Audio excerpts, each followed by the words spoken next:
Dans un monde numérisé, comment rester ajusté aux besoins d'attention et de liens utiles à l'enfant pour se construire? Alors ça, c'est une question urgente à laquelle nous devons répondre aujourd'hui. Et il y a le sentiment d'ailleurs qu'on ne peut pas attendre que les scientifiques tranchent complètement sur la question. Il y a une urgence sociétale et je crois que c'est souligné dans de nombreux rapports aujourd'hui, des rapports gouvernementaux dans différents pays. Mais il y a un foisonnement de recherches quand même. Il y a beaucoup, beaucoup de recherches. C'est un sujet qu'on travaille avec nos étudiants à l'université et on a vu ces dernières années une multiplication des publications dessus. Il y a aussi évidemment des grandes controverses autour des écrans, de la place du numérique dans la vie des jeunes enfants et puis des enfants à l'école. Et avec une tendance à créer une opposition qui n'est pas très utile, celle entre les technophobes et les technophiles. Et ça, cette opposition, je pense qu'il faut vraiment la dépasser et en regardant de plus près ce qu'on voit chez le tout petit enfant, on peut comprendre que c'est pas ça la question. Donc il y a des recherches depuis quelques années sur la question de la technoférence chez le tout petit et sur les effets des écrans plus généralement.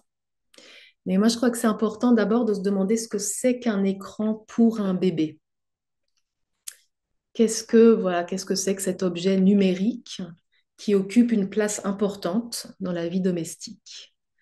C'est un objet qui capte l'attention des adultes, qui capte aussi l'attention des adultes qui ne sont pas les parents, qui ne sont pas les proches, mais tout un chacun en ville, et qui capte l'attention même des frères et sœurs plus âgés, à partir d'un certain âge, mais un âge de plus en plus précoce. Donc le bébé voit ses aînés s'intéresser aux écrans, être autorisé à s'intéresser de plus en plus tôt, etc.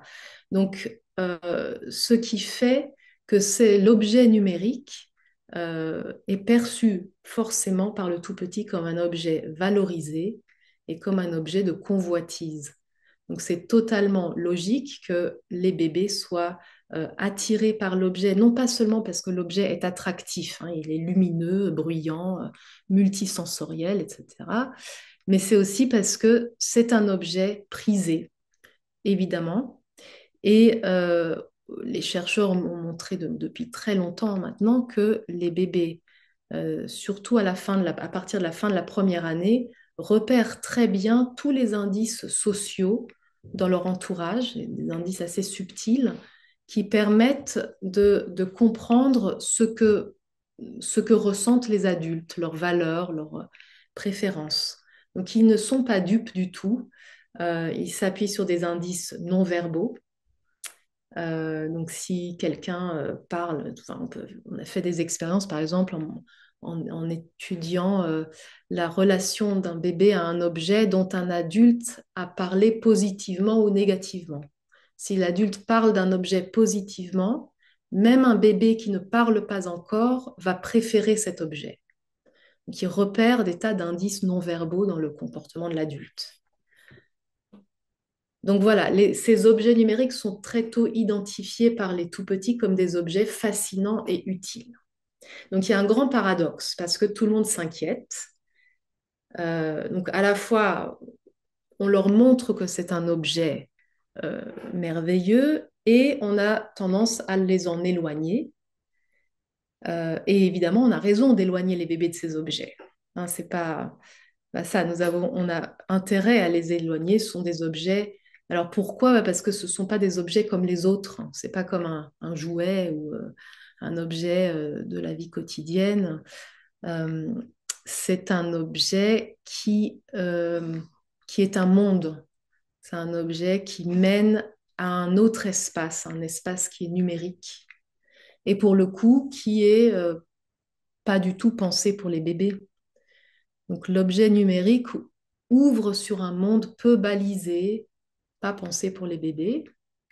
Et si on compare par exemple avec un livre, un album écrit par des auteurs, illustrés par des illustrateurs pour le bébé, ben, on voit bien que là aussi, on a un objet qui ouvre sur un monde, mais qui ouvre sur un monde fictionnel, potentiellement inquiétant d'ailleurs, mais qui au contraire est bien balisé et pensé pour les bébés.